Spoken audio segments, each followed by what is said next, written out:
Chapter 2, The Witch Named Anna, Part I. For a period of time, Roland locked himself in his room as he carefully reviewed the memories of this new world, such that dinner had to be sent directly to him by his servants. Roland suppressed his fear of the unfamiliar environment he found himself in under his strong will to live. He was very clear that if he wanted to blend in and avoid being suspected by the people around him, he needed to get more information as soon as possible. Roland had to say that the fourth prince had, apart from fooling around with some other sons of the nobility, no additional things in his brain.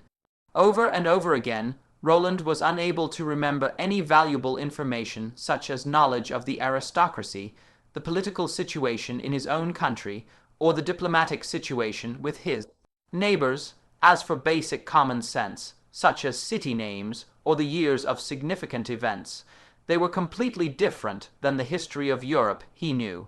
It seemed that based on his memories, the old Roland had had absolutely no chance of obtaining the throne. Perhaps the king of Greycastle was aware of this, and because of that, the prince had been thrown into this hellish place. Even if he made a mess of things in this border town, it wouldn't result in much damage to the kingdom. The next memories Roland looked at were of his brothers and sisters, and what he found left him unsure whether he should laugh or cry. Roland's eldest brother, the first prince, had an above-average military power. His second brother was scheming and horridly treacherous. His third sister was afraid of death, and his younger sister was brilliant. This was the entirety of the former fourth prince's impressions of his siblings.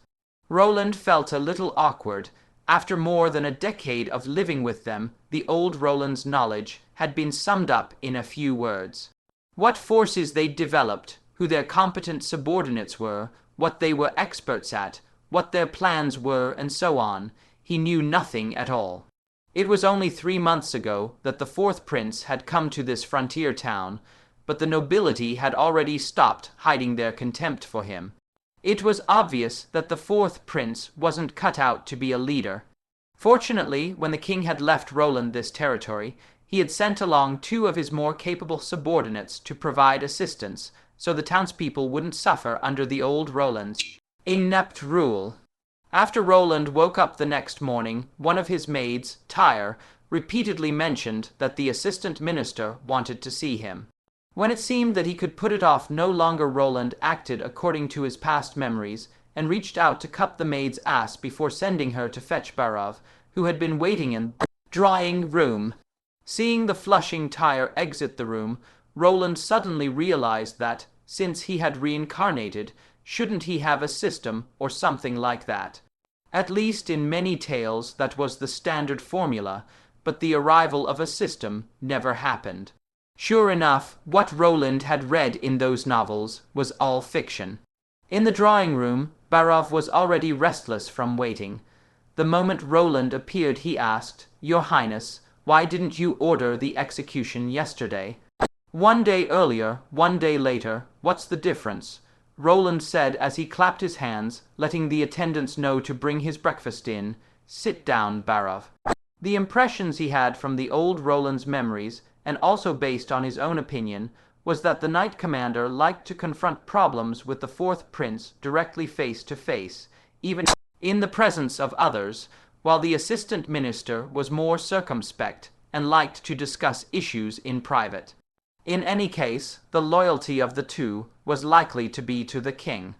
"A day later may lead to other witches appearing, my royal prince. This isn't the same as before with your previous escapades, not during this time of chaos," Barov cautioned. "How can you even say that?" Roland asked while frowning. "I thought you were capable of distinguishing the differences between superstition and fact." Barov looked bewildered. "What superstitions?"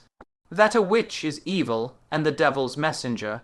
Roland seemed to not mind as he patiently answered the question. "Isn't that what the church teaches us? They won't intervene here. I think it's actually the opposite.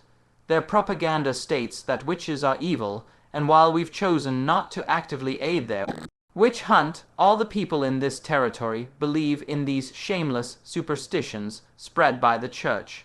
Barov was shocked. Could could a witch really be? Indeed evil? Roland asked. Like what? The assistant minister was silent for a moment, trying to decide if the prince was deliberately making fun of him. Your Highness, this problem can be discussed later. I know you don't like church, but this pursuit of conflict is counterproductive. Roland curled his lips.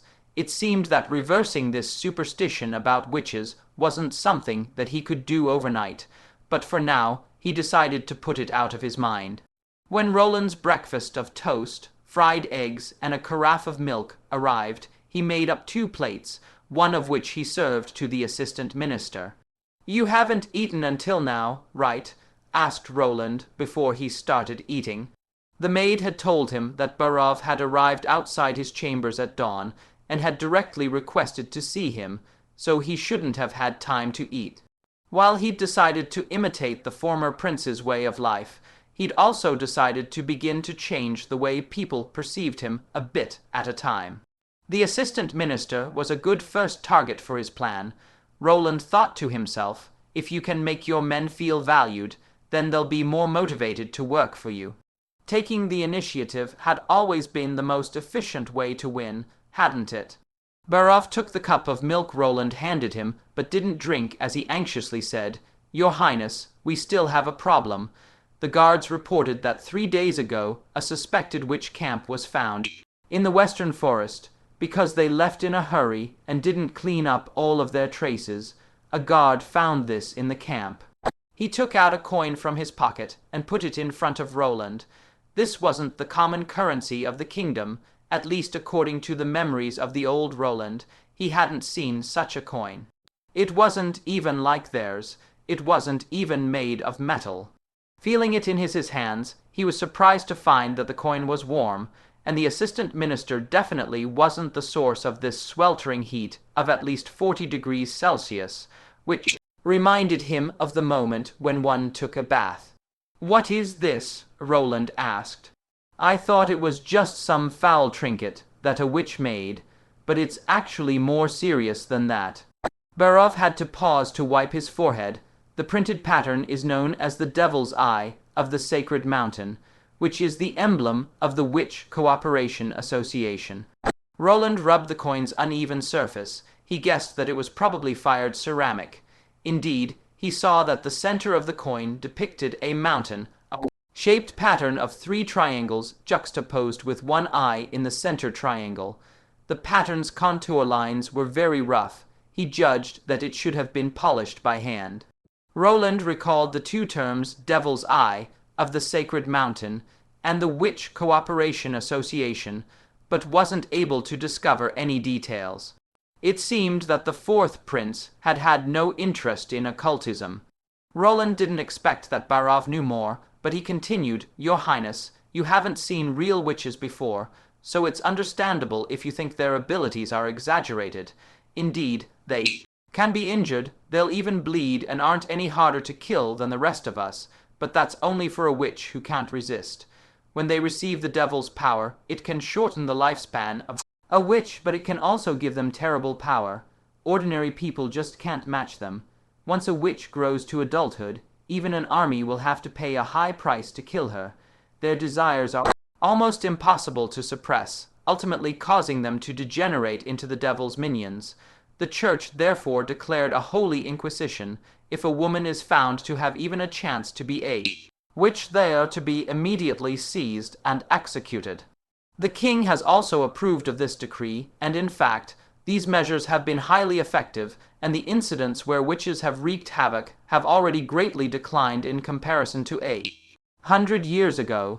The Sacred Mountain, or to say the doorway to hell, is only a rumor illustrated in an ancient book from that era. Roland, while gnawing on his bread, sneered again and again as he heard this.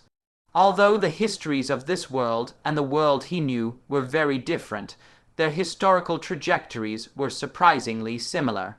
No matter if it was the church in this world or the church he knew from his, he thought that religion itself was the devil's minion, the real source of evil. You don't think sentencing someone to death only because they are different is Neville. Using God's name to kill someone was all kinds of wrong. Unaware of Roland's thoughts, Barov continued with his speech. Recorded in ancient books is that witches can only find real peace at the sacred mountain. They wouldn't have to suffer uncontrollable desires because their magic would have no side effects.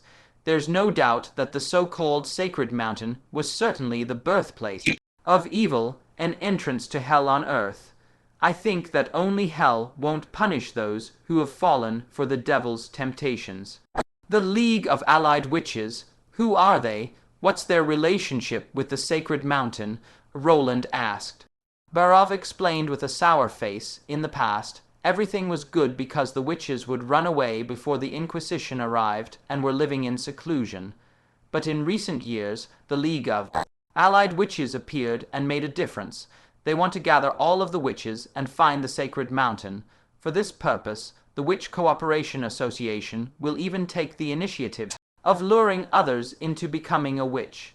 In the last year, many babies disappeared in the port of Clearwater, and the rumor was that it was their doing.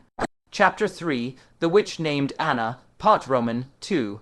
Roland swallowed the last piece of fried egg from his breakfast, took a napkin, and wiped his mouth before saying, "So you are saying that you are worried that the Witch Cooperation Association will hear the news that the witch did not die and hence will try to rescue her. It is as your highness has said." Barov stomped angrily as he exclaimed, "If the prisoner had died it would be bad enough, but now she is still alive. If those witches are even crazy enough to steal babies on the chance they might become future comrades, how far do you think they'd go for someone who has already become a minion of the devil? With how recklessly they behave, attempting a rescue, you wouldn't be surprising." Roland was confused. He had always felt that there was something amiss about this situation. Why were the assistant minister and the knight commander so scared of witches? The woman who should have been hanged was a witch, right? The woman who was so thin it was as if she would fall down when the wind blew. If she really had such a terrible power, why would she need to stand there and wait for death? No, she would not. According to the preaching of the church, she was the devil incarnate, to be executed without trial. Even the army would need to pay a hefty price when going against a witch. However, this devil was caught by the normal townspeople of this border town, was tortured, even fitted with a noose, but until now they had not seen a trace of that supposed terrible power.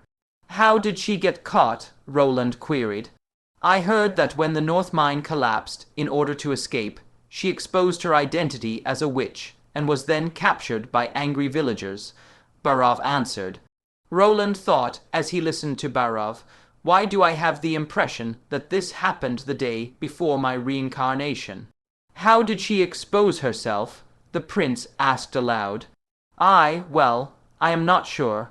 The assistant minister shook his head and said, "The situation was very confusing.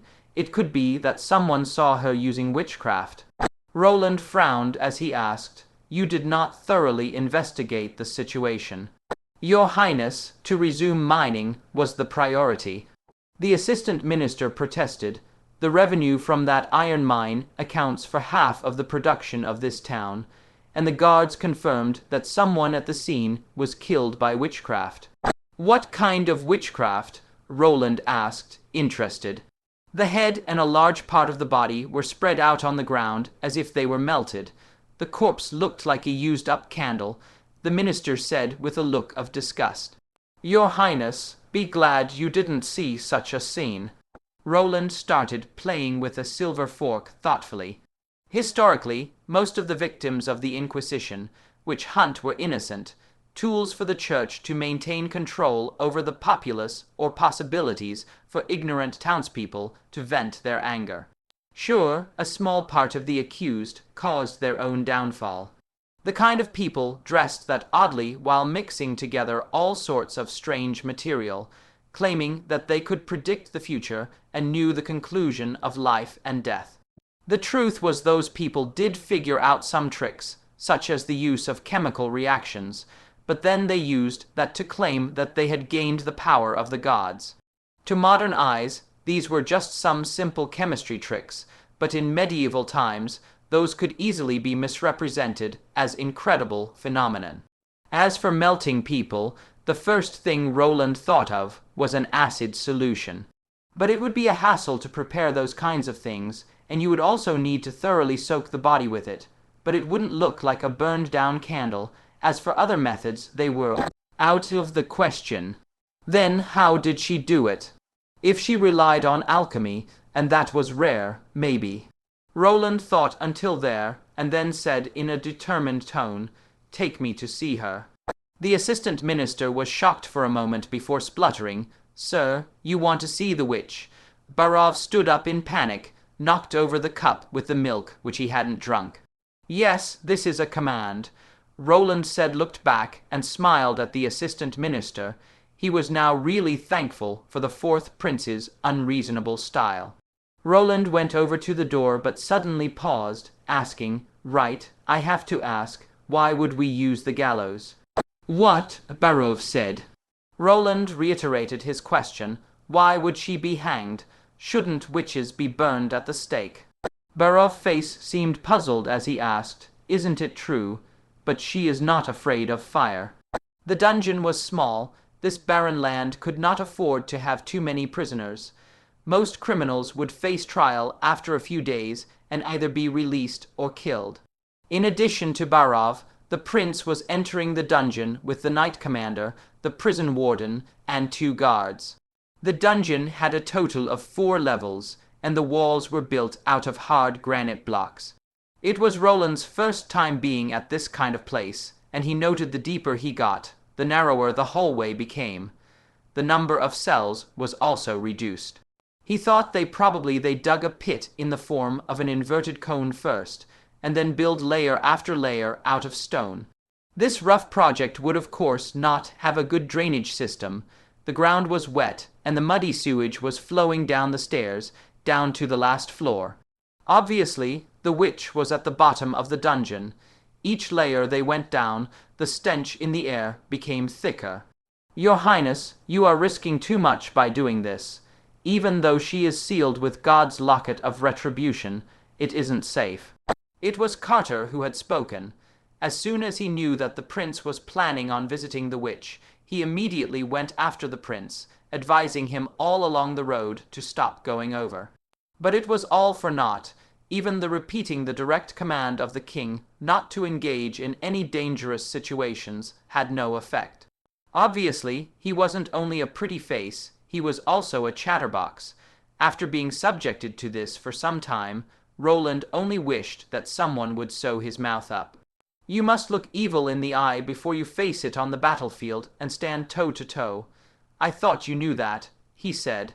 In addition to fighting the evil with courage, it is also important to assess one's capabilities and act accordingly. Reckless behavior is not considered courageous, Carter rebutted. "You mean to say that if you ran into an enemy weaker than you, you hold justice, but if he is stronger than you will turn a blind eye?" Roland challenged. "No, Your Highness, I mean," Carter stammered. "Before you were already afraid of a witch raid, and now you are even afraid to see a little girl. My knight commander is indeed fearsome." Although the knight was a good speaker, he didn't excel at debate. Encountering a smooth talker like Roland, he completely lost. Taking advantage of this effort, the group reached the bottom of the dungeon. This floor was many times smaller than the one above, with a total of only 2 cells. The warden lit the torches on the walls, and as the darkness faded, Roland saw the hunched-over witch in a corner of her cell. It was already late autumn, and the temperature in the dungeon was low enough to make people see white fog when they took a breath. He wore a fur coat with silk lining inside, so did not feel cold, but the girl only wore coarse linen that couldn't even fully cover her body, with her arms and feet sticking out and turning blue. The suddenly lit-up torches made her cringe away with her eyes closed, but soon she was able to open her eyes and looked straight at them. It was a pair of pale blue eyes, like a calm lake before the onset of heavy rains. There was no fear on the witch's face, and you couldn't see any anger or hatred. Roland saw a vision, It was as if what he saw in front of him was not a weak little girl. Instead, it appeared as if he was in front of a raging flame. He suddenly felt that the torch light from the walls was a little dim. The girl tried to stand up while leaning against the wall, in slow motion, as if afraid to fall. But in the end, she ultimately stood up and hobbled her way out of the corner, allowing the light to cover her. Already such a simple movement, yet it made his men suck in several breaths of cold air as they even retreated 2 steps back. Only the knight commander could resist and stood in front of Roland. "What is your name?" Roland asked the witch and patted the knight on the shoulder, indicating that he did not need to be so nervous. "Anna," she replied. Chapter 4, Flames. Translator, Transcend. Editor, Mel. "Can you clearly describe what happened when the mine collapsed?" Roland asked. Anna nodded and began talking. Roland was surprised because he expected her to stay silent or to angrily curse at him, but she responded to all of his questions cooperatively. It wasn't a complicated story. Anna's father was a miner and was working when the mine collapsed. Immediately after they heard about the accident, Anna and the other miners' families went to rescue their loved ones. The North Slope mine area was rumored to be an abandoned monster lair with many forked pathways extending in all directions. Since the volunteers were all acting on their own accord, they separated at the mine entryway, and only Anna's neighbors Susan and Ansgar were by her side when she found her father. Her father's leg was crushed under a cart filled with ore, rendering him motionless, but at his side was another miner patting him down for money. When the looter saw them, he rushed at Ansgar with a pick and knocked him to the ground, but as he was about to strike her, Anna killed him first. Anna's neighbors vowed to keep her secret and helped Anna rescue her father. However, early next morning, Anna's father went out on his crutches and reported to the patrolling guards that his daughter was a witch. Why? Roland couldn't help but ask. Baroff sighed and answered, probably he could receive a reward. Discovering and reporting a witch can get you 25 gold royals. For a man with a crippled leg, 25 gold royals would take care of him for the rest of his life. After a moment of silence, Roland asked, "Your opponent was a strong adult man, so how were you able to kill him?" Anna laughed, and the flames of the torches began shaking like waves on a lake surface. "Just as you think, I used the power of the devil," Anna said. "Shut up, vile sorceress," shouted the prison warden, but everyone could hear his voice trembling. "Is that true? I want to see it," Prince Roland said unwaveringly. "Your Highness, this is no laughing matter," the chief knight interjected as he furrowed his brows. Roland stepped out from behind his knight and walked towards the cell. "If anyone is afraid of her, I won't ask them to stay here." "Don't panic, she has a god's locket of retribution around her neck," shouted Baroff to comfort everyone, but probably mostly himself. "No matter how powerful the devil is, he cannot overcome God's protection." Roland stood in front of the cell bars, an arm's length away from Anna, and could clearly see her dusty and bruised face. Her soft facial features showed that she still was a minor, but her expression contained no trace of childlike innocence.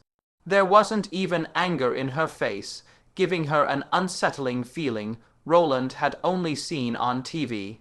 It was the face of a wandering orphan who had suffered from poverty and hunger, but it was also not exactly the same. Those children always stood with a bent and broken body and a lowered head in front of cameras, but Anna did not. Up until now, she had tried to stand straight with her vision raised and calmly looked into the prince's eyes. She does not fear death, Roland realized, and she is waiting for death. "Is this the first time you have seen a witch, my lord? Your curiosity might get you killed," Anna said. "If you really had the devil's power, you would be able to kill with a glance," Roland responded. "If that were true, it is not I who should fear death, but your father." The prison torches suddenly dimmed, which was definitely not an illusion, as the flames seemed to be smothered into small sparks. Roland heard the panting and prayers of the men behind him, as well as the thuds of people who had tripped while trying to run away.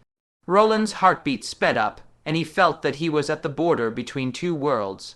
On one side was the world of common sense, which was in exact accordance with the laws and constants that he knew. On the other side was an incredible new world, which was full of mystery and the unknown. He was standing in front of this world. Was the thing around her neck God's locket of retribution? What a simple and crude locket, Roland thought. It was a red iron chain with a sparkling and translucent pendant, which seemed easy to destroy if the witch hadn't been handcuffed. Roland glanced at the crowd behind him, who were still mouthing prayers in panic. He quickly reached into the cell, grabbed the pendant, and tugged on the locket, snapping the chain. The move startled even Anna. "Come on," Roland whispered. "Are you actually a liar, some type of alchemist, or a real witch? If you take out bottles and jars and start compounding acids, I will be disappointed," Roland thought. Roland then heard a crackling sound, the noise of water vapor expanding in heat. Their surroundings began to heat up rapidly, and the water on the ground was turning into steam.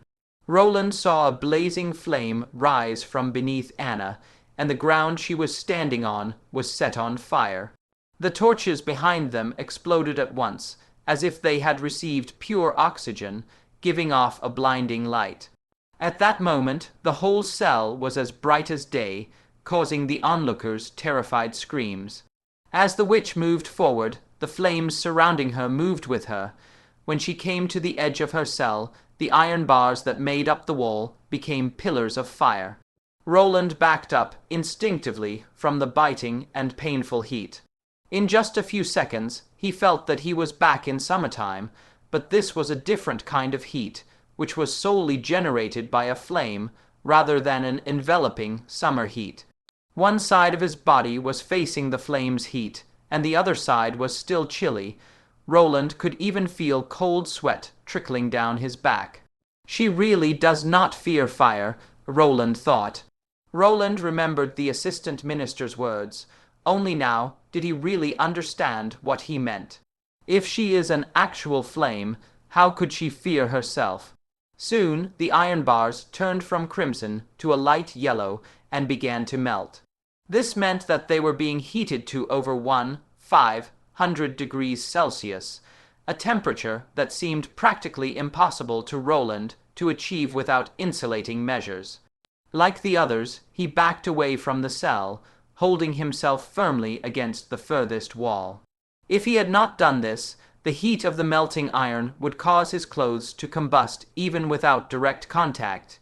Even Anna's clothes were reduced to ashes and replaced with a ball of flames. After what seemed like eternity, the flames disappeared. All that was left were a couple torches quietly burning on the wall as if nothing had happened, but Anna's burned clothes, the hot air, and the twisted prison bars all proved that this wasn't an illusion. Besides Roland and the chief knight, the other men had all collapsed to the ground, and the prison warden was so scared that he soiled his pants. Anna now stood naked outside the cell, and her arm shackles were gone.